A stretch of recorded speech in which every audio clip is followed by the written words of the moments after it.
नमस्कार।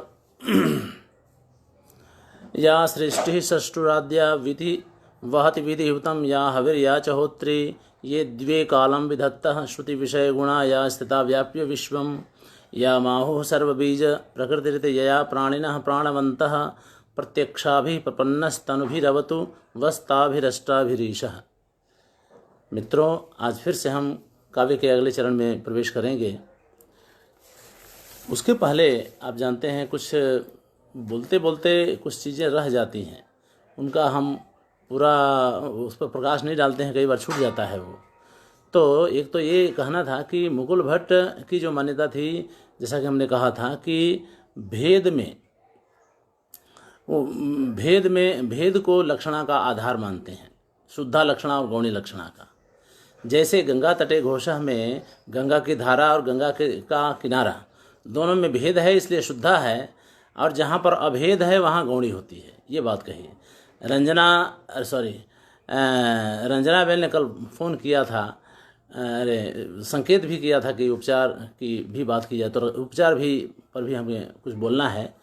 तो उपचार देखिए, अब उपचार इतना हम कल कहे, लेकिन उपचार पर पूरी तरह से हम बात नहीं कर पाए, इसलिए आप लोगों से क्षमा याचना करते हुए मैं उस पर थोड़ा सा और बात कहूँगा। एक तो मुकुल भट्ट वाली बात क्लियर हो गई कि भेद और अभेद ये दो, यानी जहाँ पर भेद है वहाँ शुद्धा है और जहाँ अभेद है वहाँ गौणी है, ये मुकुल भट्ट का कहना है। ममटाचार्य ने इसका खंडन किया है। ध्यान रखें, ममटाचार्य ने उपचार को ही शुद्धा और गौणी का आधार बनाया है। उपचार की बात करें तो उपचार शब्द जो है, चर धातु में उपसर्ग लगा है। चर धातु में घय प्रत्यय लगा करके चार बनाया गया, ठीक है। अचो एणती से घय प्रत्यय लगा करके चार हो जाता है, वृद्धि हो जाती है। अब चार का मतलब क्या हुआ? तो चर का मतलब होता है चलना, ठीक है। और उप यानी नज़दीक। अब नज़दीक चल के जाना। अब देखिए, उपचार यहाँ साहित्य शास्त्र में उपचार का तो एक हुआ अर्थ, लेकिन व्यवहार में उपचार का अर्थ होता है सेवा करना। उपचार का अर्थ होता है दवाई करना, ट्रीटमेंट, चिकित्सा करना, उसको भी उपचार केंद्र कहा जाए, जैसे दवाखाने को उपचार केंद्र कहा जाता है। यहाँ पर नज़दीक चलना, ठीक है, ये अर्थ होता है। अब उपचार का मतलब ये होता है कि एक अर्थ चल करके दूसरे अर्थ तक जाए, उसको उपचार कहा जाए, ठीक है। तो उपचार, लेकिन जो पारिभाषिक अर्थ है, उसका पारिभाषिक अर्थ है वो ये है कि उपचारो ही नाम अत्यंतम विषकलितयो पदार्थयो सादृश्यातिशय महिम्ना भेद प्रतीति स्थगन मात्रम।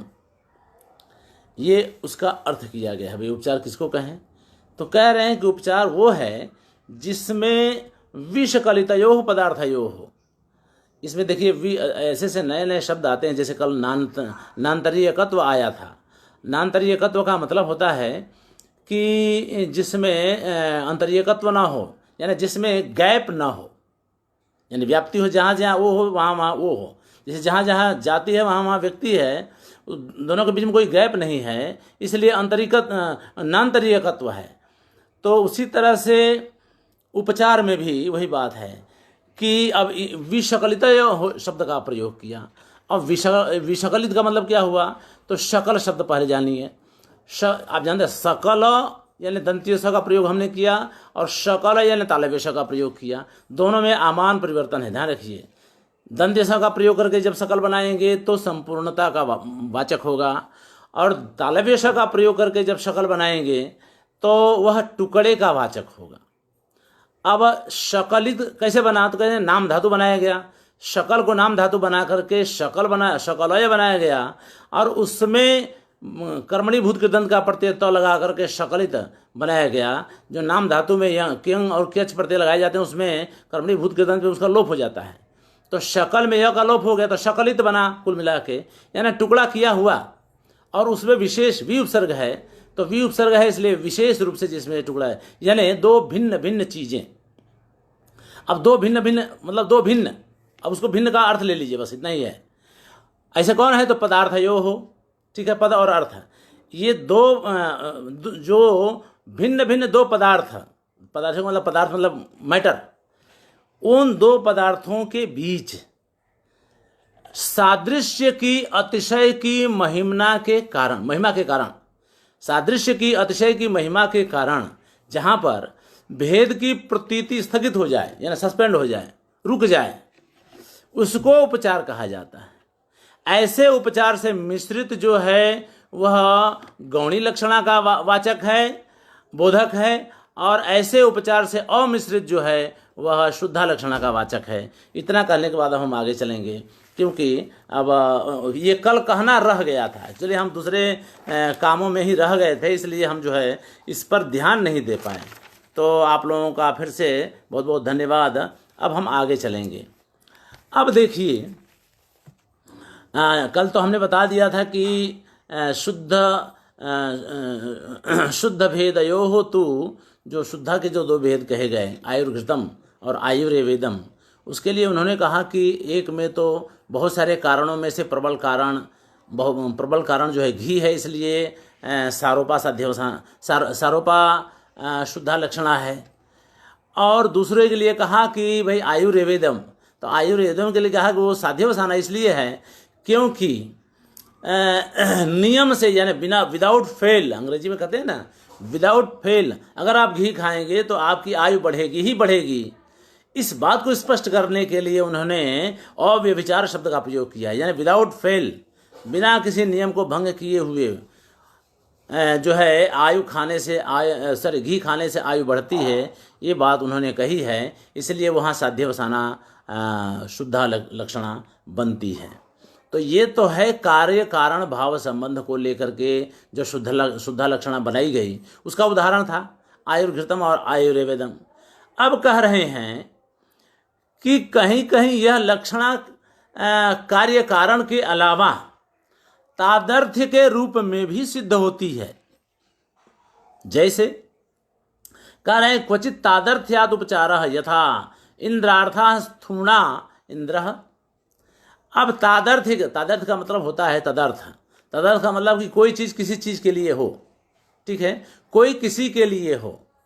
यानी इंद्र के लिए लाया गया खंभा, ठीक है, इंद्र के लिए लाए गए खंभे को ही इंद्र कह दिया जाए। अब खंभा कोई इंद्र तो हो नहीं सकता, तो मुख्यार्थवाद हो गया। लेकिन वह तदर्थ है, इंद्र के तदर्थ है, इसलिए इंद्र का भी वाचक हो गया। तो इंद्र के लिए लाए गए खंभे को हमने जो इंद्र कहा, वहाँ पर भी उपचार है। उपचार अब यहाँ पर उपचार अमिश्रित है, ध्यान रखिएगा मम्मटाचार्य के अनुसार। अब जब यहाँ उपचार कह रहे हैं तब ये लक्षणा का वाचक होगा, ध्यान रखिए।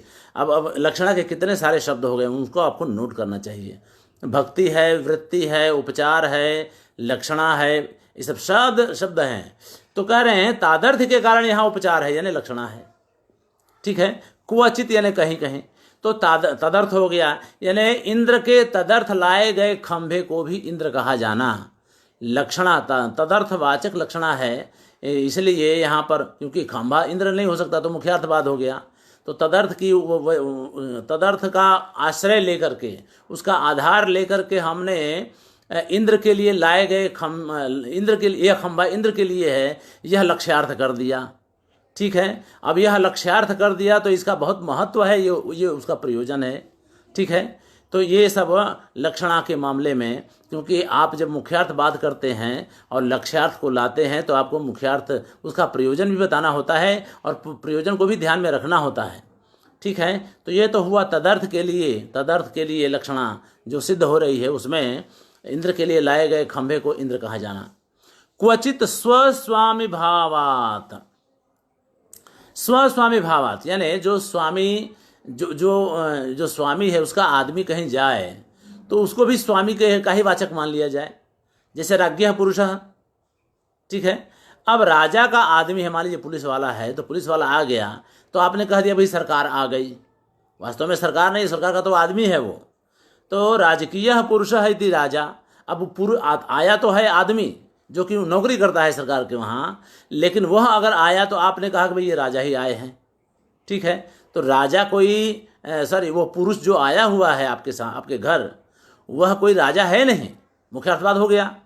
लेकिन उसका मालिक राजा है और मालिक का वो नौकर है, इसलिए उसको स्वस्वामी भाव संबंध से उसको उसमें हमने लक्षणा करके वह राजा का आदमी है, राजा का नौकर है, राजा का कर्मचारी है, ये लक्ष्यार्थ हमने कर दिया। और ये लक्ष्यार्थ करने का प्रयोजन क्या रहा? तो प्रयोजन ये है कि भाई जो महत्व राजा का है वही महत्व इसका भी समझिए। क्योंकि अब ये मतलब भाई राजा तो है नहीं तो हमें इनकी बात को मानने की जरूरत नहीं है, ऐसा मत करना। ये उसका प्रयोजन है बताने का, भाई राजा आए हैं, अब ये राजा का नौकर आया है तो नौकर मत समझना, इसको राजा ही आया हुआ समझो और ये जो कहा था वही उसी हिसाब से करो। ये प्रयोजन है बताने का। उसी तरह से क्वचित अवयवायवी भावात यथा अग्रहस्तः इति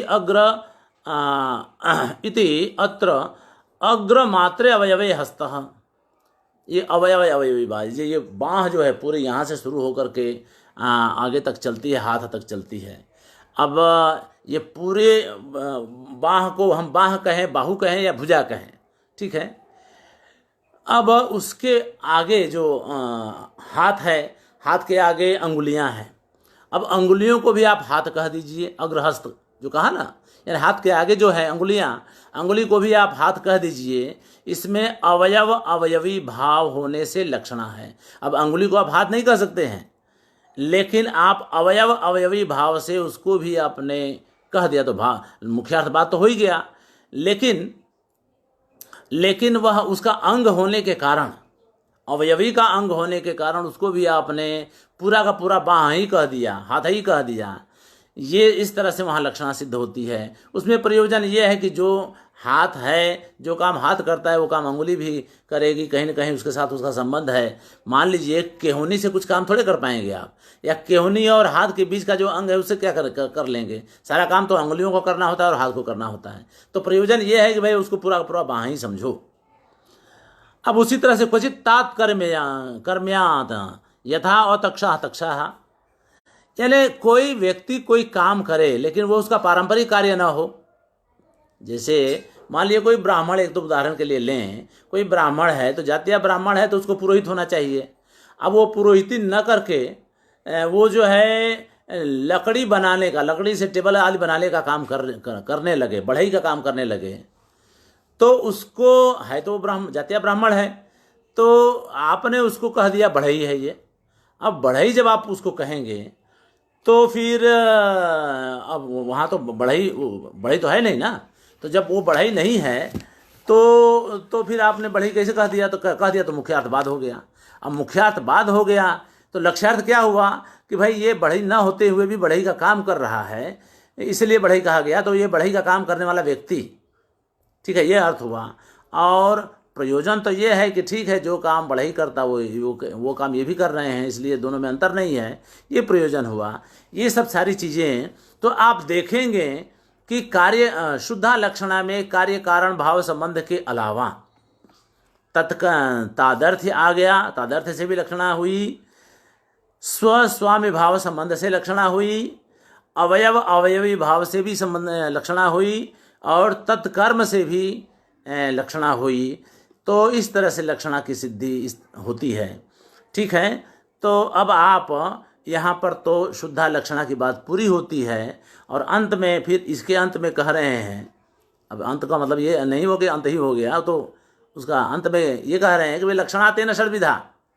इस प्रकार से लक्षणा 6 प्रकार की होती है, ठीक है। अब लक्षणा 6 प्रकार की कैसे होती है, कल हमने आपको दिखा दिया था कि भट्टाचार्य ने परिभाषा में ही 2 भेद बताए थे, रूढ़ि और प्रयोजन। अब रूढ़ि को उन्होंने इसलिए छोड़ दिया कि भाई रूढ़ि तो मान लीजिए कोई मुख्यार्थ जैसी हो जाती है, इसलिए उसको भेद में शामिल नहीं किया। अब प्रयोजनवती की उन्होंने भेद करना शुरू किया। तो प्रयोजनवती के लिए सबसे उन्होंने शुद्धा और गौणी का आश्रय लिया, उसके बाद उपादान लक्षणा और लक्षण लक्षणा लिया, ठीक है। और उसके बाद कौन कौन से भेद बताए कल हमने आपको बताए थे।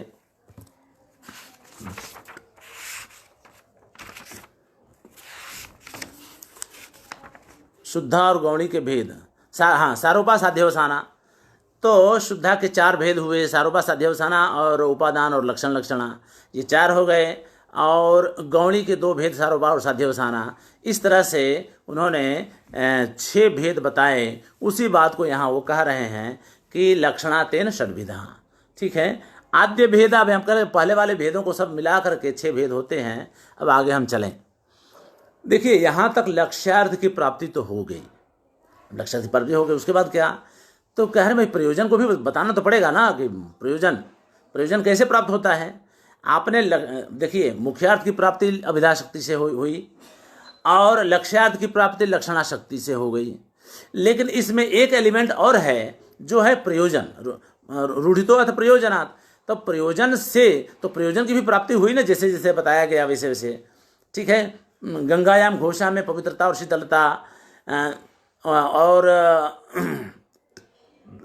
अन्य उदाहरणों में जो प्रयोजन बताए गए, अभेद वगैरह जो प्रयोजन बताए गए, उन सभी उदाहरणों में जो प्रयोजन आया वो प्रयोजन कैसे प्राप्त होता है, उसके लिए कौन सी शक्ति काम करती है, या फिर कोई शक्ति काम करती भी है या नहीं, इसकी चर्चा आप आगे चला रहे हैं। ठीक है, तो कह रहे हैं सा च। अब सा यानी कौन, तो वो लक्षणा, वह लक्षणा व्यंग्येन सहिता रूढ़ौ, व्यंग्येन रहिता रूढ़ौ सहिता तु प्रयोजने। और फिर से रूढ़ी वगैरह आ गई।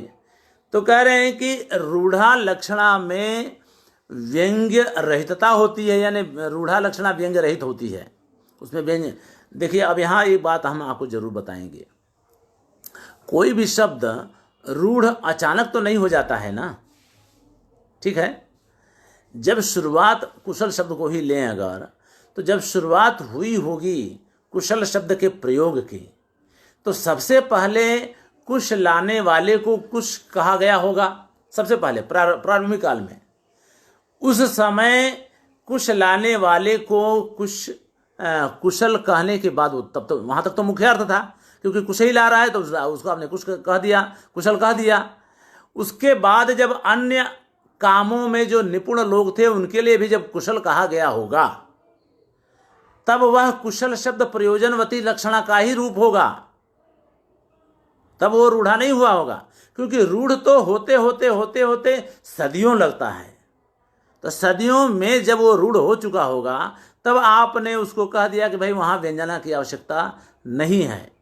लेकिन जब तक वह प्रयोजनवती लक्षणा रहा होगा, कुशल शब्द अन्य लोगों के लिए, जैसे मान लीजिए कि कोई किसी कर्म में कुशल है, उसके लिए जब आपने कुशल शुरू में कहा होगा और उस समय वह प्रयोजनवती लक्षणा का रूप रहा होगा, तब तो वहाँ प्रयोजन बताया जाता होगा कि भाई जिस तरह से जो आदमी कुश लाने वाले को कुशल कहा जाता है, तो वो चूंकि होशियार होता है, बुद्धिशाली होता है, इसी उसी तरह से यह आदमी भी इस कर्म में बिना किसी नुकसान को किए अपने कर्म को कर लेता है, बिना किसी कमी को छोड़े अपने कर्म को कर लेता है, इसलिए इसको भी कुशल कहा जाता है।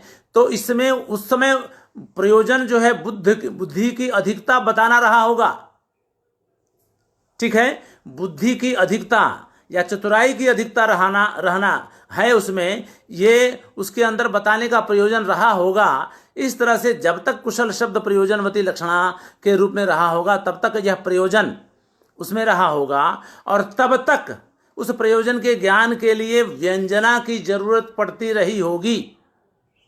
बाद में वह कुशल शब्द रूढ़ जब हो गया होगा, तब जाके रूढ़ा लक्षणा हो गया। अब आज की तारीख में जब हम कुशल शब्द का प्रयोग करते हैं तो उसमें व्यंजना की आवश्यकता नहीं है, क्योंकि कुशल शब्द रूढ़ हो गया है। उसी बात को यहाँ ममटाचार्य कह रहे हैं कि व्यंग्ये न रहिता। अब जबकि रूढ़ा लक्षणा रूढ़ हो गई है कुशल जैसे शब्दों में, तो उसमें व्यंजना की आवश्यकता नहीं है, क्योंकि वहाँ प्रयोजन कोई लाता भी नहीं है, क्योंकि प्रयोजन की भी आवश्यकता नहीं है ना, क्योंकि प्रयोजन तो एक अलग विंग ही हो गया, प्रयोजन तो एक अलग तत्व हो गया। अब यहाँ चूंकि रूढ़ा है इसलिए वहाँ पर व्यंजना की आवश्यकता नहीं है। उसी बात को यहाँ कह रहे हैं कि व्यंग्ये न रहिता रूढ़ऊ, यानी रूढ़ा लक्षणा में व्यंजना की आवश्यकता नहीं होती है, व्यंजना रहित होती है। ठीक है, अब सहिता तो प्रयोजन है, लेकिन प्रयोजनवती लक्षणा में व्यंजना सहित होती है, व्यंजना रहती है, व्यंजना का अस्तित्व रहता है। प्रयोजनम ही व्यंजन व्यापार गम्यम एव, ध्यान रखिएगा यहाँ एव शब्द का प्रयोग किया है। कह रहे हैं कि जो प्रयोजन का ज्ञान होता है, शीतलता और पवित्रता, ठीक है, अभेद, दोनों एक जैसे हैं गौरवाहिका जैसे में। तो ऐसे ऐसे लक्षणाओं में जहाँ पर प्रयोजनवती लक्षणा है उसमें प्रयोजन का ज्ञान व्यंजन व्यापार से ही प्राप्त होता है, ठीक है, ध्यान रखिएगा। यानी व्यंजना व्यापार ही वहाँ काम करती है, दूसरी कोई शक्ति, जैसे अभिधा शक्ति नहीं हो सकती है, लक्षणा शक्ति नहीं हो सकती है, केवल व्यंजना शक्ति रहती है। इसलिए प्रयोजन का ज्ञान केवल व्यंजन व्यापार गम्य होता है, ठीक है, ध्यान रखिए। अब ये बात इतना कहने के बाद अभी और भी आगे इस पर चर्चा करेंगे, लेकिन अब इतना ही हम आगे बढ़ें, क्योंकि अब इतना तो हो गया, स्पष्टता हो गई आपको भी। आगे चलते हैं। अब कह रहे हैं कि यह तच्च गूढ़म और गूढ़म वा तच्च इति व्यंग्यम। अब जिसको उन्होंने व्यंग्य कहा उस व्यंग्य को उन्होंने दो भाग किए, ठीक है, दो भाग किए कि भाई वह जो लक्षणा में प्रयोजनवती लक्षणा में जो व्यंग्य होता है वह दो प्रकार का होता है, वह है गूढ़ और अगूढ़, ठीक है। अब ये गूढ़ और अगूढ़ का फिर आगे उदाहरण दे रहे हैं, ठीक है। अब वह जो व्यंग्य है प्रयोजन जो व्यंग्य रहता है वह व्यंग्य किस प्रकार से प्राप्त होता है, तो कह रहे हैं भाई वो व्यंग्य जो है कहीं गूढ़ होता है। गूढ़ का मतलब बड़ी कठिनाई से आप उसको पाते हैं कि भाई वहाँ प्रयोजन को खींचतान करके लाना पड़ता है। तो व्यंग्य तो हुआ लेकिन गूढ़ इसलिए है क्योंकि कठिनाई होती है उसको पाने में। और अगूढ़ का मतलब होता है कि बड़ी आसानी से जिस व्यंजना को पा लिया जाए, यानी व्यंजना शक्ति से जिस प्रयोजन को बड़ी आसानी से पा लिया जाए वह अगूढ़ है, और कठिनाई से जिसको पाया जाए वो गूढ़ है, ठीक है। लेकिन है तो व्यंजन व्यापार ही है, तो व्यंग्य ही, और वो प्रयोजन होता है, ठीक है। अब आगे का उदाहरण गूढ़ का दे रहे हैं, पर इसके पहले हम आपको एक चीज़ बता दें। रूढ़ा में तो व्यंग्य ही नहीं होती है तो अव्यंग्य हो गया, और जो व्यंग्य प्रयोजनवती में होता है वो गूढ़ और अगूढ़, वो आगे बात आएगी। सबसे पहले गूढ़ व्यंग्य वाले प्रयोजन का ज्ञान जिस काव्य से, जिस लक्षणा वाले काव्य से होता है उस काव्य को हम पहले देखें, ठीक है। इसमें देखिए बड़ा बढ़िया उदाहरण दिया है। एक युवती का जो है के श्रृंगार का, युवती के शरीर का सुंदरता का वर्णन है। कह रहे हैं गूढ़म यथा, जो गूढ़ व्यंग्य है उसका, मुखम विकसित स्मितम वशित वक्रिम प्रेक्षितम समुच्छलित विभ्रमा गति अपास्त संस्था मति उरो मुकुलित स्तनम जघनम अंश बंधोद्धुरम बत इंदु बदना तनौ तरुणिमा उद्गमो मोदते। बात यह है कि यह एक काव्य हुआ। अब यह काव्य या तो कवि खुद ही कह रहा हो या उस कवि ने अपने किसी प्रबंध काव्य में किसी पात्र के द्वारा कहलवाया हो, ठीक है। लेकिन एक चीज़ तो आपको इसमें देखनी पड़ेगी ना कि आखिर या तो कवि खुद ही उसका वर्णन करे तब तो ठीक है, वो कर रहा है। लेकिन अगर अपने प्रबंध काव्य में किसी पात्र के द्वारा इस वाक्य को कहलवा रहा हो, जैसा कि अभिज्ञान शाकुंतल में दुष्यंत के द्वारा कालिदास कहलवा रहे हैं, सरसिजमरुविद्धम शैवले नापि रम्यम मलिनपमि हिमांशोर लक्ष्म लक्ष्मीं तनोति इयम अधिक मनोज्ञा वल्कले नापि तन्वी किमि वही मधुराणाम मननम नाकृति नाम, ठीक है। अब ये सारी बातें दुष्यंत कह रहे हैं शकुंतला से, उस पर आकृष्ट हैं, शकुंतला से नहीं कह रहे हैं, अपने मन में कह रहे हैं। अब ये भी श्रृंगार रस का ही उदाहरण बनेगा। उसी तरह से यहाँ पर भी ये जो है, हो सकता है कि कवि ने अपने किसी पात्र से ही कहलवाया हो, तो वहाँ तो श्रृंगार रस बना ही बना। कवि खुद भी कह रहा हो तभी श्रृंगार रस का ही ये उदाहरण बनेगा, और वो भी संयोग श्रृंगार रस का, ठीक है। क्योंकि किसी लंपट से ऐसी बातें नहीं कहलवा सकता है कोई भी कवि, या तो खुद कहे या फिर अपने किसी अच्छे पात्र से जो कि एक प्रेमी है और जो उस युवती को चाहता है, इस तरह से कहलवा सकता है। तो ऐसे में वो संयोग श्रृंगार या संभोग श्रृंगार का ही उदाहरण बनना चाहिए मेरे हिसाब से। चलिए जो भी हो, लेकिन इसका अर्थ करें हम। अब देखिए 1 2 3 4 5 6 वाक्य इन्होंने बनाए हैं। और अंतिम बात, अंतिम लाइन में जो चौथी लाइन है, चौथी लाइन में उन्होंने कहा बत, अब पहले इसका हम अर्थ कर लेते हैं दूसरे चौथी लाइन का ही।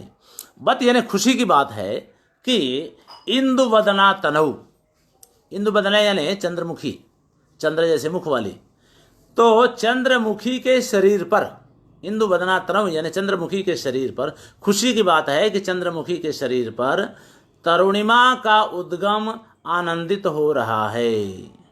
यहाँ पर भी लक्षणा है, लेकिन लक्षणा शुरू से करेंगे क्योंकि सब जगह लक्षणा ही लक्षणा है। अब देखिए शुरू से शुरुआत करें।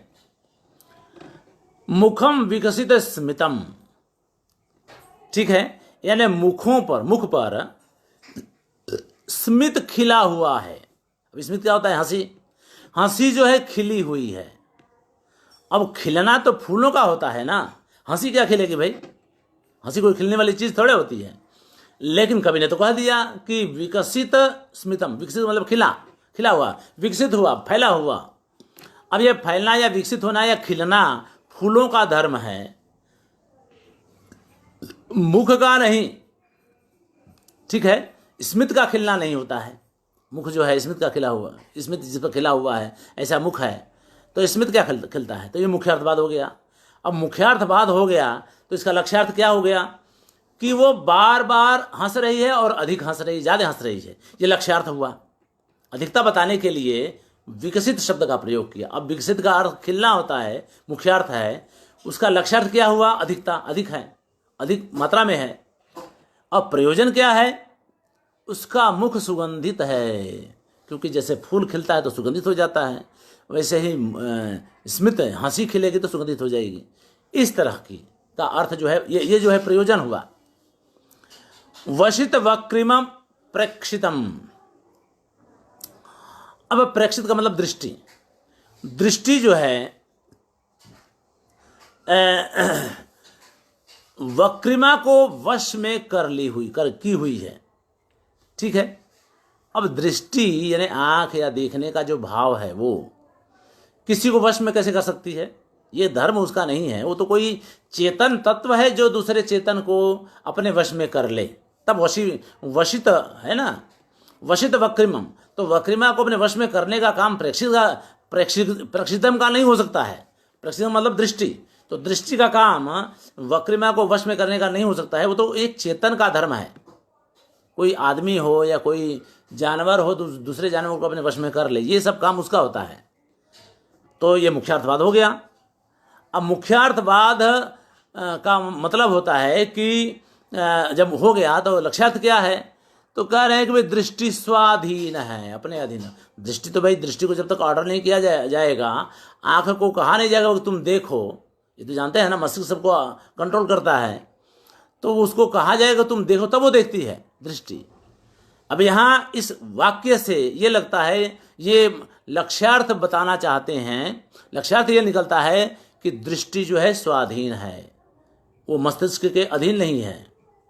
प्रयोजन क्या है उसका? तो अभिमत विशेष के लिए चेष्टा करने का काम, यानी कहाँ देखना है कहाँ नहीं देखना है, इसके लिए वो दृष्टि किसी से पूछेगी नहीं, तो देख लेगी तुरंत ही, ठीक है, क्योंकि वो स्वाधीन है। तो ये प्रयोजन हुआ। इस तरह से समुच्छलित विभ्रमा गति ही, चाल। अब चाल की बात आई है। देखिए अभी तक क्या हुआ? मुख और दृष्टि दो हो गया। अब गति, तो कह रहे हैं समुच्छलित विभ्रमा गति ही, यानी कोई मूर्त, अब विभ्रमा समुच्छलित यानी उछलना कूदना, ये जो है किसी द्रव में हो सकता है, जैसे पानी है या कोई दूध है वगैरह वगैरह, ये तो उसमें आएगा ना। गति जो कि एक भाववाचक संज्ञा है और अमूर्त है, ठीक है ना। हमारे इसमें पदार्थ दो तरह के होते हैं, एक मूर्त होगा एक अमूर्त होगा। तो गति जो भाववाचक संज्ञा है वह तो अमूर्त है। जब अमूर्त है तो उसमें उच्छलन कैसे हो सकता है? तो हो ही नहीं, मुख्यार्थवाद हो गया। अब मुख्यार्थवाद हो गया तो तब लक्ष्यार्थ क्या निकला इसका? तो कह रहे हैं कि विभ्रमों की अधिकता है। आप जानते हैं जब चलना फिरना कुछ ज़्यादा ही होने लगे, कई बार क्या होता है, हम लोग भी वही काम करते करते थे, और आप लोग भी देखते हैं नए नए बच्चों को कह दिया जाए कि तुम वहाँ तक जाओ, मान ली 200 मीटर 300 मीटर जाओ, तो वो सीधे धीमे धीमे नहीं चलेगा, कभी उछलेगा, कभी कूदेगा, कभी उसी में पड़ भी जाएगा, गिर भी जाएगा, इस तरह से वो चलेगा, सीधे सीधे जाएगा ही नहीं। तो वही यहाँ कह रहे हैं कि भाई जो गति है उसकी जो चाल है उच्छलित विभ्रम वाली है, यानी उछलना कूदना हो के साथ वो उसकी गति है। तो इस तरह से है जो है विभ्रमों की, तरह तरह की चेष्टाओं की, उछल कूद कहें इसमें, तो उछल कूद की अधिकता है। प्रयोजन क्या है, तो यह जो है अच्छा लगता है। बूढ़ा आदमी चले तो कौन उसको देखता है, बच्चे चलते हैं, खास करके ऐसी लड़की जब चलने लग जाए तो उसको सभी देखेंगे, इसलिए मनोहारीपन उसमें प्रयोजन है। ये बताने का प्रयोजन ये है कि भाई वो मनोहर लगती है। ठीक है, अब आगे है अपास्त संस्था मति ही। अब मर्यादा, अपास्त संस्था का मतलब, संस्था मतलब मर्यादा, और अपास्त का मतलब कि उल्लंघन करने वाली, यानी मर्यादा का उल्लंघन करने वाली मति है। मति यानी बुद्धि, बुद्धि मर्यादा का उल्लंघन कर ली है इसकी। ठीक है, तो भाई मर्यादा का उल्लंघन कौन करता है, वो कोई चेतन तत्व होगा ना। जैसे आदमी है तो वो मर्यादा बना दी गई है उसके लिए, तो मर्यादा बनाई गई है, तो वो उसका, कुछ लोग ऐसे होते हैं जो उसका उल्लंघन भी करते हैं। पशु पक्षी भी मर्यादा का उल्लंघन करते हैं, बाड़ा बनाया गया उसमें से उठ के चले जाते हैं वगैरह वगैरह। तो ये काम तो किसी चेतन तत्व का हुआ, यह मति का काम नहीं है। ठीक है, अब लक्ष्यार्थ क्या हुआ, तो कह रहे मति जो है अधीर हो, बेचैनी आ गई है उसमें, बेचैनी है, अधीरता है। प्रयोजन ये हुआ लक्ष्यार्थ। प्रयोजन क्या है, तो कह रहे हैं प्रेम का अतिशय होना, ये बताना प्रयोजन है।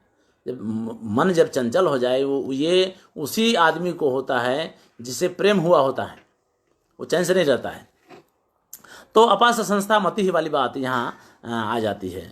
अब आगे है उरो मुकुलित स्तनम, छाती जो है मुकुलित स्तन वाला है, यानी स्तन जो है अभी मुकुलित अवस्था में है, यानी वो काठिन्य का वाचक है, यानी वो यह लक्ष्यार्थ है, स्तन की कठिनता लक्ष्यार्थ है। और प्रयोजन क्या है, तो आलिंगन की योग्यता, भाई आलिंगन योग्य है ये बताना प्रयोजन है। आगे चलें, जघनम अंशबद्धोद्धुरम, जांग जो है, क्षमा करेंगे, जांग जो है अंशबद्धोद्धुरम का मतलब होता है कि एक तो गोल है और मजबूत है। तो मजबूत है और गोल है, इससे लक्ष्यार्थ ये होता है भाई, ये उद्धुरम का मतलब होता है उत्कृष्ट धुरा। अब उत्कृष्ट धुरा जिसकी है वो क्या मतलब, वो तो किसी गोल चीज के लिए कहते हैं उद्धुरम, समझे। जो उत्कृष्ट धुरा वाली कोई गोल चीज होती है। अब जांग उसमें कैसे होगा फिट, तो अब मुख्यार्थवाद हो गया। तो जब मुख्यार्थवाद हुआ तब फिर जो है वो हो गया, तब लक्ष्यार्थ क्या है कि तरुणिमा, वो रमणीयता वहाँ लक्षित हो रही है, तो रमणीयता लक्षित है इसलिए वो लक्ष्यार्थ हो गया। और फिर प्रयोजन क्या है, तो रति की योग्यता, भाई रति के योग्य है, ये बात प्रयोजन से आ रही है। तो इस प्रकार आप देखेंगे। और अंतिम जो है तरुणिमोद्गमो मोदते, तरुणिमा का जो उद्गम है वह आनंदित हो रहा है। भाई उद्गम भला आनंदित क्यों होगा, वो तो भावाचक संज्ञा है ना, उद्गमन है यानी विकास या उत्पत्ति। तो तरुणी यानी यौवन का विकास आनंदित हो रहा है, ये तो बाधित हो गया ना, ये तो नहीं चल सकता है ऐसा।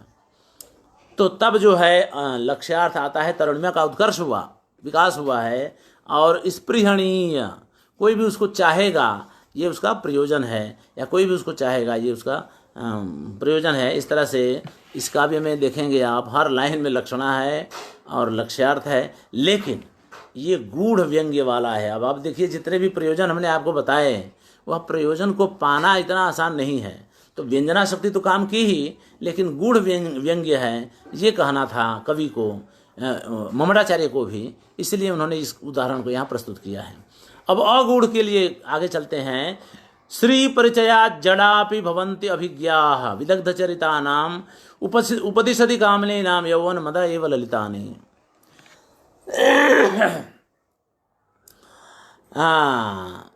अब अगूढ़ व्यंग्य देखिए, श्री, देखिए इसमें 2 लाइन है, 2 वाक्य है। पहला जो है प्रस्तुत है, यानी कहा जाए ना कि वो जो है प्रकृत है, प्रकृति यानी उसी का वर्णन करना अभिप्रेत है कवि को। दूसरी लाइन को उन्होंने पहली पंक्ति के समर्थन में कोट किया है। यहाँ पर अर्थांतर न्यास अलंकार बनता है, जहाँ पर विशेष कथन के लिए साधारण कथन का सहारा लिया जाए, यानी विशेष कथन के समर्थन में साधारण कथन किया जाए, कहा जाए, वहाँ अर्थांतर न्यास अलंकार होता है। इसके 4 अंग होते हैं, उस अंगों में हम नहीं जाएंगे, सिर्फ यहीं देखिए कि विशेष कथन के लिए यहाँ पर सामान्य कथन को के समर्थन में सामान्य कथन को लिया गया है, इतना ही है। इसलिए यहाँ अर्थांतर न्यास अलंकार बनता है। कह रहे हैं कि श्री के परिचय से यानी धन संपत्ति आ जाए, लक्ष्मी का परिचय हो जाए, यानी लक्ष्मी का सान्निध्य हो जाए, तो जो जड़ होता है, जो मूर्ख होता है, वह भी अभिज्ञ हो जाता है, ज्ञानी हो जाता है। किसका? तो विदग्ध चरिता नाम, कुशल लोगों के चरित्र का ज्ञानी हो जाता है। भवंती, ठीक है, ज्ञानी हो जाता। अभिज्ञा विदग्ध चरिता नाम अभिज्ञा भवंती। मूर्ख आदमी के पास पैसा आ जाए तो वो बड़ी बड़ी बातें करने लगता है, तो वो लंबी लंबी अच्छे अच्छे लोगों की बातें करता है, उनके चरित्र को जानने वाला होता है। जैसे उसकी समीक्षा बड़े काम की हो, इस तरह से वो अपना विचार प्रस्तुत करने लगता है। ये कथन है इसका। तो ये तो हुआ मुख्य अर्थ। अब दूसरी लाइन जो अर्थांतर न्यास अलंकार के लिए साधारण कथन या सामान्य कथन किया गया है, उसमें लक्षणा बनती है। क्या? तो कह रहे हैं कि उपदिशति कामिनी नाम यौवन मदः एव ललितानि। कामनियों के यौवन का मद, ठीक है, ललितानि उपदिशति यानी सुंदरता का उपदेश देता है। अब सुंदरता का उपदेश देना यानी उपदेश देना अपने आप कह लीजिए, मान लीजिए, तो वही उपदेश देना किसका काम है? जो साधु महात्मा है, जो विज्ञानी है, जो आचार्य हैं, वो उपदेश दें। यौवन का मद भला उपदेश दें, ये कैसे हो सकता है? मुख्यार्थवाद हुआ। अब मुख्यार्थवाद है कामनियों का यौवन मद जो ललित का उपदेश देता है, तो मुख्यार्थवाद है, इसलिए दूसरा अर्थ होता है वह सूचित करता है, बताता है लोगों को। ये अर्थ है, यानी बिना कहे भी, ठीक है, यौवन का मद जो है बिना कहे भी लोगों को पता चलने लगता है। ये उपदेश देने का लक्ष्यार्थ है, और उसकी अधिकता तो प्रयोजन है ही, ठीक है। तो इस तरह से जो है अगूढ़, अब इसमें कोई बहुत कठिनाई नहीं हुई। ममटाचार्य भी इसको अगूढ़ कहते हैं, इसलिए अब हम यहाँ ही रहने देते हैं इसको, ठीक है। और मुझे उम्मीद है आप लोगों को भी ये समझ में आ गया होगा। अब आगे हम चलें। तदेशा कथिता त्रिधा। अब इसको जो उन्होंने कहा ना, प्रयोजनवती लक्षणा के लिए प्रयोजन में व्यंजना की आवश्यकता है, तो इसके लिए 2 बात बताई, गूढ़ और अगूढ़। तो अब उसको फिर आगे समेटते हैं। तो कह रहे हैं कि भाई इस प्रकार से प्रयोजनवती लक्षणा में के 3 अंग हो गए, नहीं, प्रयोजन के 3 अंग हो गए। एक में तो अव्यंग्य है, जो रूढ़ा के लिए था, रूढ़ा में व्यंजना है ही नहीं, इसलिए अव्यंग्य हुआ। और जो प्रयोजनवती है उसके 2 भेद हो गए, गूढ़ व्यंग्य और अगूढ़ व्यंग्य। इस प्रकार से अव्यंग्य, फिर गूढ़ व्यंग्य और अगूढ़ व्यंग्य, इस प्रकार से ये 3 हो गए। उसी बात को ममटाचार्य ने कहा तदेशा कथिता त्रिधा, इसलिए इसको प्रयोजन को 3 प्रकार का माना गया, अव्यंग्य, गूढ़ व्यंग्य और अगूढ़ व्यंग्य। अब आगे चलें फिर। तद्भूर लाक्षणिक।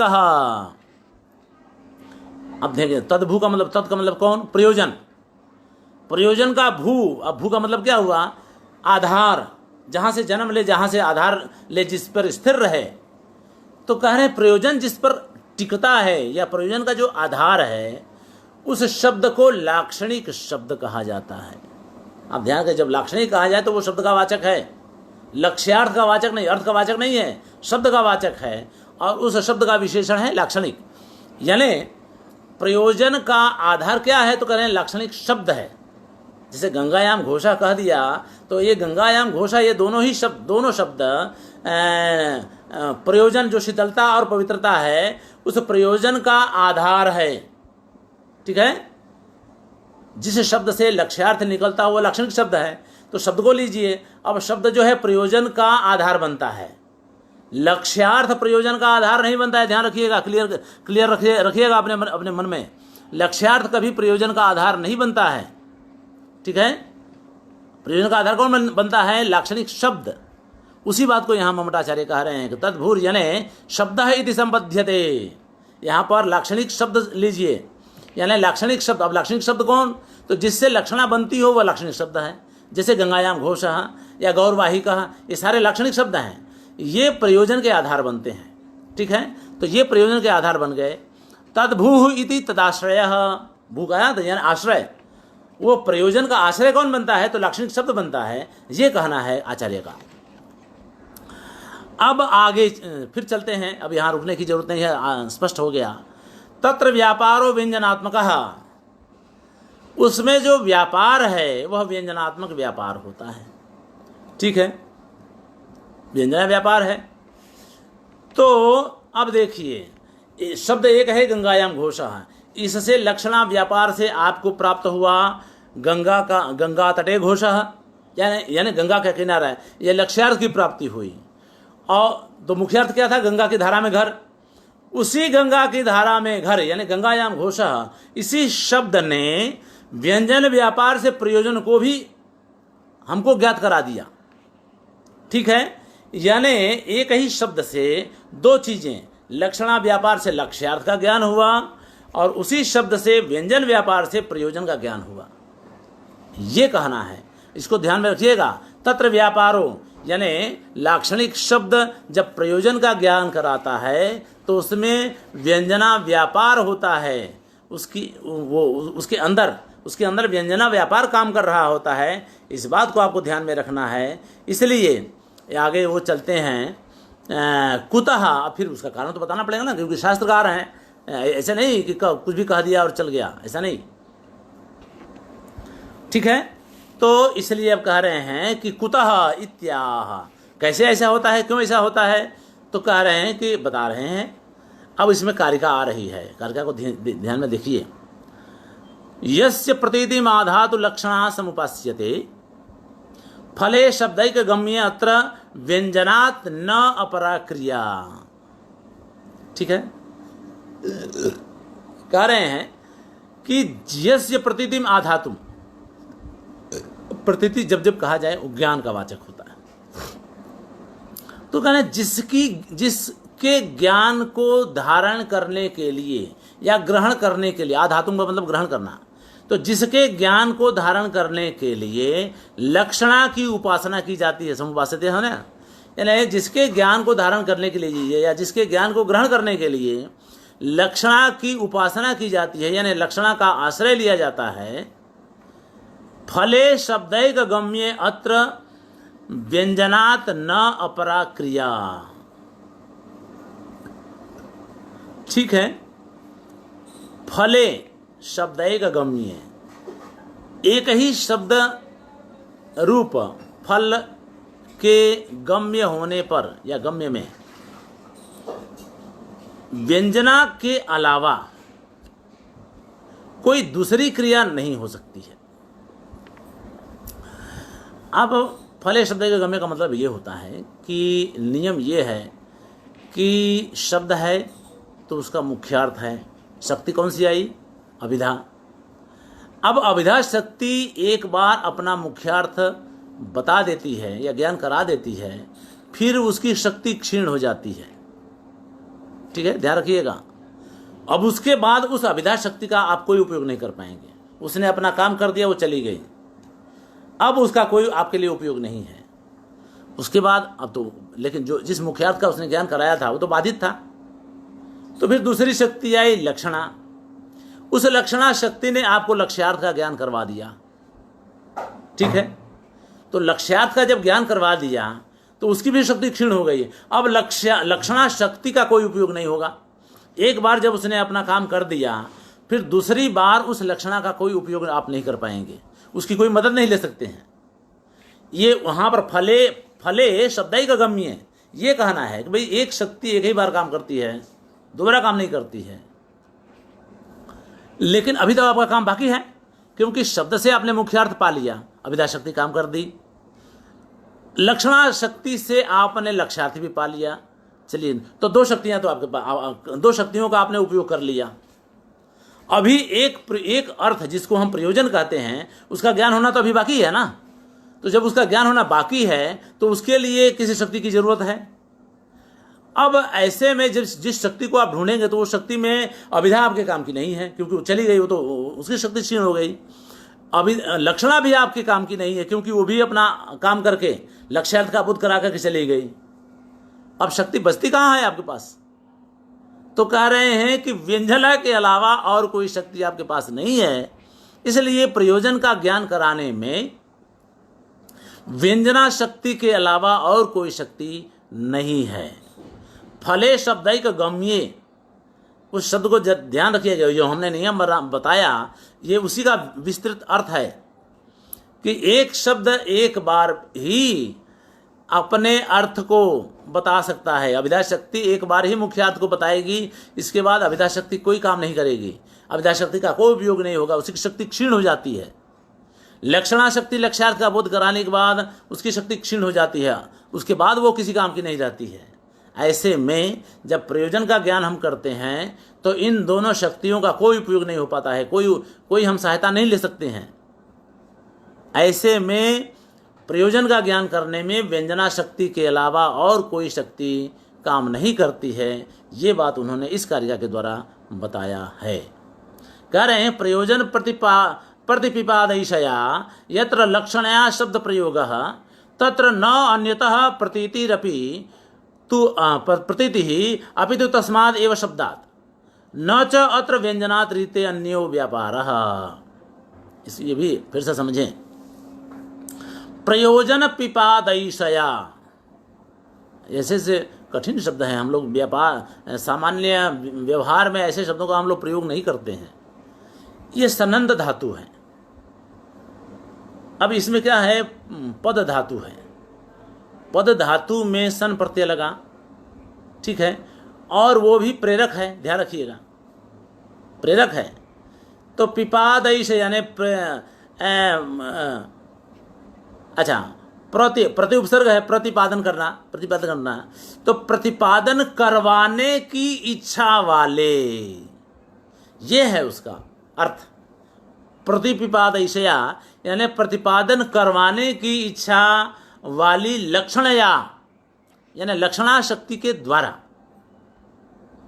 भाई लक्षणा का तो लक्षणा में तो प्रयोजन होना आवश्यक है, उस प्रयोजन के लिए तो लक्षणा का आधार लिया जा रहा है। तो कह रहे हैं कि जिस लक्षणा को, जिसमें कि प्रयोजन को ज्ञान करवाना निहित है, ऐसे लक्षणा के द्वारा शब्द प्रयोग, जहां पर शब्द का प्रयोग किया जाता है, गंगायाम घोषा इत्यादि का, वहां पर तत्र यानी वहां पर, उस प्रसंग में न अन्यतः प्रतीति ही, किसी अन्य से उस प्रयोजन की प्रतीति नहीं होती है, अपितु बल्कि तस्मात् एव शब्दात्, उसी शब्द से उसकी प्रतीति होती है। ध्यान रखिएगा, प्रयोजन का ज्ञान भी गंगा शब्द से ही होता, गंगायाम घोषा शब्द से, जैसा कि हमने शुरू में कहा, उसी को यहां कह रहे हैं कि प्रयोजन का ज्ञान भी गंगा शब्द से ही होगा, तट से नहीं होगा। गंगा तटे घोषा से नहीं होगी, वो तो लक्ष्यार्थ है, उससे प्रयोजन का ज्ञान नहीं होगा। गंगायाम घोषा से ही प्रयोजन का ज्ञान होगा, उसमें व्यंजना के अलावा और कोई शक्ति नहीं है, ये बात कह रहे हैं। तो तस्मात् एव शब्दात्, इसलिए उसी शब्द से होगी जिस शब्द का प्रयोग लक्षणा के लिए किया गया था। जिस शब्द का प्रयोग लक्षणा के लिए किया गया था, उसी शब्द से उसका भी ज्ञान, उस प्रयोजन का भी ज्ञान किया जाता है, किसी अन्य से नहीं। न अन्यथा, किसी अन्य से नहीं, यानी लक्ष्यार्थ से नहीं, ये वहां मतलब है। अन्य से का मतलब लक्ष्यार्थ से नहीं, शब्द से ही।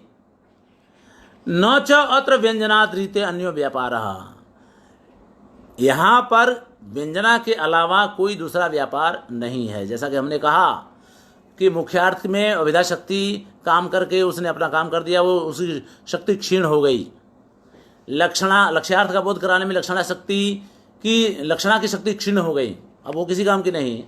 यहाँ पर जबकि उस शब्द से प्रयोजन का ज्ञान हो रहा है, ऐसे में प्रयोजन का ज्ञान व्यंजन व्यापार के अलावा दूसरा कोई व्यापार नहीं हो सकता है, इसलिए वह प्रयोजन जो है व्यंग्य होता है। इसलिए हमने शुरू में ही कहा था कि लक्षणा जो है बिना व्यंजना के हो ही नहीं सकती है, तब यही कारण था। इसी कारण से हमने आपको बताया था उस दिन। तो इस तरह से अब लेकिन बात ऐसा नहीं है ना कि हमने कह दिया और आप मान लीजिए, सिद्ध करना पड़ता है। कैसे भाई? व्यंजना के अलावा दूसरा कोई व्यापार कैसे नहीं हो सकता है? बताइए आप, स्पष्ट कीजिए, स्पष्टता कीजिए उसकी। तो वही कह रहे हैं आगे का सूत्र, तथा ही, क्योंकि। तथा ही जब आए तो समझिए उसका अर्थ है तो होता है क्योंकि न अभिधा, भाई वहां अभिधा नहीं हो सकती है। अभिधा इसलिए नहीं हो सकती है क्योंकि समयाभावात। यहां आप जानते हैं समय का बड़ा अर्थ होता है, अरे बाप रे, समय का भी शब्द अर्थ जान लीजिए, कभी कभी ध्यान में आ जाता है तो कर देते हैं। सम उपसर्ग पूर्वक इंग गतौ धातु है। इंग गतौ यानी जाने अर्थ में ई धातु लगता है, उसमें उसका घय प्रत्यय लगाने पर अय शब्द बनता है। और सम उपसर्ग है यानी सम्यक इति समय, यानी जो अच्छी तरह से चले। अच्छी तरह से चले का मतलब होता है जो सम्यक चलता रहे, जिसको कोई रोकने वाला ना हो। ठीक है, ये तो हुआ उसका व्युत्पत्ति लभ्य अर्थ। जो धातु से निकला हुआ अर्थ है वो है जो हमेशा चलता रहे, जो सतत चलता रहे, जो अच्छी तरह से चले, जो रुके बिना चले, उसको समय कहा जाता है। इसलिए काल को भी समय कहते हैं। जैन परंपरा में आत्मा को भी समय कहा गया है और सिद्धांत को भी समय कहा जाता है। सिद्धांत भी समय का, यानी समय जो है सिद्धांत का भी वाचक होता है, आत्मा का भी वाचक होता है, काल का भी वाचक होता है। यहाँ पर अच्छा, समय शर्त का भी वाचक होता है। शर्त होती है ना, कंडीशन, शर्त का भी वाचक होता है और संकेत का भी वाचक होता है। यही संकेत अर्थ यहाँ ले रहे हैं, कह रहे हैं कि यहाँ पर अभिधा नहीं हो सकती है क्योंकि यहाँ पर शर्त लागू नहीं है। अब शर्त लागू नहीं है, शर्त बताया ना मैं आपको, शर्त लागू नहीं है। क्यों? तो कह रहे हैं कि भाई शर्त क्या है, अभिधा के लिए शर्त क्या है? तो कहे यो साक्षात संकेतितम यो अर्थम अभिधत्ते स वाचक आया है ना शुरू में। यानी शर्त, अभिधा शक्ति काम वहां करती है जहां पर संकेत ग्रह किया हुआ शब्द आपको प्राप्त हो। यानी जिस शब्द में संकेत ग्रह कर दिया गया हो वह शब्द अभिधा शक्ति के द्वारा मुख्यार्थ को बोधित करता है या अभिधेयार्थ को बोधित करता है, तो अभिधा शक्ति वहां लागू होती है जहां पर संकेत ग्रह हुआ हो। यह शर्त है। अब यह शर्त यहां लागू नहीं हो रही है क्योंकि गंगा शब्द में जो शीतलता और पवित्रता है उसका संकेत ग्रह नहीं हुआ है। ठीक है, ध्यान रखिए, संकेत ग्रह नहीं हुआ है। तो संकेत ग्रह नहीं हुआ इसलिए अभिधा शक्ति काम नहीं कर सकती है। ये कहना है गंगायाम घोषा इत्यादौ ये पावनत्वादयो धर्माः तटाडौ प्रतीयन्ते न तत्र गंगादि शब्दाः संकेतिताः। जो शीतलता और पवित्रता है उस शब्द का, भाई आपने गंगा तटे घोषा तो कहा तो वो तो ठीक है, लक्ष्यार्थ हो गया। इस प्रक्रिया में अगर गंगायाम घोषा से प्रयोजन की जो प्राप्ति शीतलता और पवित्रता की है, वह शीतलता और पवित्रता संकेत ग्रह के साथ गंगायाम घोषा के साथ नहीं जुड़ा हुआ है, जुड़ा ही नहीं है, संकेत ग्रह नहीं हुआ वहां पर। इसीलिए यहां पर अभिधा शक्ति या अभिधा व्यापार नहीं हो सकता। ठीक है, ध्यान रखिएगा, शब्द से ही प्रयोजन का ज्ञान तो हो रहा है लेकिन उस शब्द से प्रयोजन का ज्ञान अभिधा शक्ति से नहीं हो रहा है, ये यहां पर कहना चाहते हैं। क्यों? क्योंकि शर्त की कमी है, शर्त पूरी नहीं हो रही है। शर्त यह है संकेत ग्रह हुआ होना चाहिए, जो यहां नहीं हुआ है तो नहीं हुआ, इसलिए यहां पर अभिधा शक्ति काम नहीं कर रही है। अब आगे चलें। हेतु अभावात न लक्षणा, यहां पर लक्षणा, अब जिसे मान लीजिए कि लक्ष्यार्थ से गंगायाम घोषा जो शब्द है इससे दूसरी लक्षणा मान करके आप प्रयोजन का ज्ञान करें, यह भी नहीं हो सकता है। हम शब्द से ही चिपके हुए, ध्यान रखिएगा, शब्द से ही प्रयोजन का ज्ञान करना है। कैसे? तो कह रहे हैं कि भाई अभिधा शक्ति से नहीं हुआ, उसका निराकरण कर दिया। अब कह रहे हैं कि लक्षणा शक्ति से भी इसका प्रयोजन का ज्ञान हम नहीं कर सकते हैं। शब्द क्या है? गंगायाम घोषः। प्रयोजन क्या है? शीतलता और पवित्रता। तो कह रहे हैं कि लक्षणा शक्ति से गंगायाम घोषः से गंगा की शीतलता और पवित्रता का ज्ञान हम नहीं कर सकते हैं। क्यों? तो कह रहे हैं हेतु का अभाव है। वहां समय का अभाव है और यहाँ पर हेतु का अभाव है। अब हेतु क्या चीज है आप जानते हैं, मुख्यार्थवाद हे तदयोगे रूढ़ितो अथ प्रयोजनात्, ये हेतु हैं। मुख्यार्थ का बाद होना जरूरी है, ये पहला हेतु। उसके साथ निकटवर्ती अन्य अर्थ का योग होना जरूरी है, ये दूसरा हेतु। और रूढ़ि अथवा प्रयोजन से ऐसा होना जरूरी है, ये तीसरा हेतु। तो 3 हेतु हैं लक्षणा के। कह रहे हैं कि गंगायाम घोषः शब्द से जब आप गंगा की शीतलता और पवित्रता का ज्ञान करते हैं तो उसमें लक्षणा इसलिए घटित नहीं होगी क्योंकि पहला हेतु ही वहां घटित नहीं, लागू नहीं पड़ रहा है। और पहला हेतु क्या है? मुख्यार्थ का बाद है। यानी गंगा की धारा में शीतलता और पवित्रता का होना बाधित नहीं है, क्योंकि वो तो वहां पर है ही ना, वहां पर तो है ही ना, क्योंकि गंगा की धारा में तो शीतलता पवित्रता है। यानी गंगा की धारा शीतलता का बोध कराने में असमर्थ नहीं है, इसलिए मुख्यार्थ बाद नहीं हुआ। तो जब मुख्यार्थ बाद ही नहीं हुआ तो बाकी के बाकी के जो 2 हेतु हैं वो भी लागू नहीं पड़ेंगे। आप लक्षणा की शुरुआत ही मुख्यार्थ बाद से होती है, तो जब मुख्यार्थ बाद ही नहीं हुआ तो बाकी के 2 हेतु कैसे लागू करेंगे आप? बाधित होना जरूरी है ना। तो अच्छा, मान लीजिए कि भाई आप लागू करने भी जाएंगे तो वहां दूसरा अर्थ कहां से लाएंगे? फिर उसमें फिर और प्रयोजन लाना पड़ेगा, प्रयोजन भी लाना पड़ेगा। ये सब कहां से करेंगे आप? इसलिए लक्षणा के जो हेतु 3 हेतु हैं वो गंगायाम घोषः से गंगा की पवित्रता और शीतलता का ज्ञान कराने में सहायक नहीं है। वहां पर लक्षणा के हेतुओं का अभाव है, इसलिए कह रहे हैं हेतु अभावात न लक्षणा। ठीक है, अब इतना समझ के आगे चलेंगे, क्योंकि इसकी और भी कहा जाए ना कि बाल के खाल उतारे जाएंगे और भी आगे, इसलिए हम आगे चलें। मुख्यार्थ बाधादि त्रयम लिखा है ना कि मुख्यार्थ का बाद होना और उसके साथ अन्य अर्थ का जुड़ना रूढ़ि से अथवा प्रयोजन से, इन सब हेतुओं का वहाँ पर अभाव है। इसलिए गंगायाम घोषः से गंगा की पवित्रता और शीतलता का बोध लक्षणा शक्ति से नहीं हो रहा है। ठीक है, अब इसी को वो और आगे स्पष्ट कर रहे हैं। ठीक है, और आगे स्पष्ट कर रहे हैं। आप देखिए, लक्ष्यम न तथा च, और भी आगे तथा च का मतलब होता है कि इसको और भी अधिक, हमने शुरू में कहा था ना कि द्विरबद्धम सुबद्धम भवति, यहाँ तो अनेक बद्धम सुबद्धम भवति वाली बात है। बहुत सारे गांठ लगा रहे हैं, अपनी बात को स्पष्ट करने के लिए बहुत सारी चीजें लगा रहे हैं। देखिए, कह रहे हैं कि लक्ष्यम न मुख्यम नापि अत्र बाधो योगा फले नो। ठीक है, न प्रयोजना में तस्मिन न च शब्द स्खलत गति ही।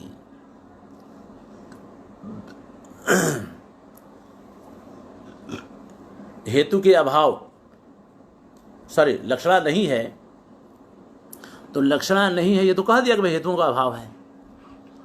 लेकिन वो अभी एक काल्पनिक दुनिया में चले जाते हैं कि मान लीजिए कि वो ऐसा ही हो, तब कह रहे हैं कि अगर लक्ष्यार्थ ही माने, ठीक है, प्रयोजन को लक्ष्यार्थ माने, तो उसमें जो लक्ष्यार्थ है गंगा तटे घोषः, ठीक है, वह लक्ष्यार्थ जो है मुख्यार्थ तो नहीं है, न मुख्यार्थ न मुख्यम, वह मुख्यार्थ नहीं है। न अपि अत्र बाधः, मान लीजिए कि वो मुख्यार्थ ही हो गया, यानी गंगा तटे घोषः को मुख्यार्थ मान लिया आपने, तो गंगा के किनारे घर का होना बाधित नहीं है। गंगा के किनारे घर तो हो ही सकता है ना, इसलिए कह रहे हैं कि न अपि अत्र बाधः, वहाँ मुख्यार्थ बाध नहीं है। एक तो लक्ष्यार्थ को आप मुख्यार्थ मान ही नहीं सकते, पहली बात है लक्ष्यार्थ को मुख्यार्थ आप नहीं मान सकते हैं, पर मान भी लिया, चलिए तो मान लिया, तो फिर उसका मुख्यार्थ होना जरूरी है लक्षणा की सिद्धि के लिए। तो कह रहे हैं भाई मुख्यार्थ का बाध भी तो नहीं हो रहा है ना, न अपि अत्र बाधः। चलिए मान लीजिए बाद भी हो गया, ये तो ये होता है कि भाई नहीं है तो फिर भी मान लीजिए बाद भी हो गया, तो फिर अन्य अर्थ का योग कहाँ से हो रहा है? उसमें दूसरे अर्थ का योग भी करना पड़ेगा ना। योग न फले न फले न, यानी जो प्रयोजन है उसके साथ योग नहीं हो रहा है, निकटवर्ती अर्थ नहीं है। ठीक है, प्रयोजन का अर्थ जो है उसके साथ जुड़ नहीं रहा, निकटवर्ती अर्थ नहीं है तट का, क्योंकि तट का जो निकटवर्ती अर्थ प्रयोजन है वो तो नहीं है ना वहाँ पर न। अच्छा, मान लीजिए कि उसको निकटवर्ती अर्थ भी मान लिया आपने, तो फिर प्रयोजन आप कहाँ से लाएंगे? चाहिए ना, प्रयोजन की भी जरूरत है। वही कह रहे हैं कि न प्रयोजना में तस्मिन, इसमें कोई प्रयोजन भी तो नहीं है ना, इसके लिए क्या प्रयोजन है? आप एक तो गंगा तट को घोष का आधार मानने में बाधा आई नहीं, तो बात वहीं खत्म हो जाती है। फिर आगे आगे हम बढ़ते तो गए, लेकिन कोई ज़रूरत नहीं थी। आचार्य हैं, अब आचार्य हैं, इसलिए वो सब ये कर रहे हैं, उसको और भी कहते हैं ना अनेक बद्धम वाली बात। तो यहाँ पे इसमें कोई प्रयोजन नहीं है। और फिर और आगे कहते हैं कि न च शब्द स्खलत गति ही, ये जो शब्द है गंगायाम घोषः, वह असमर्थ नहीं है।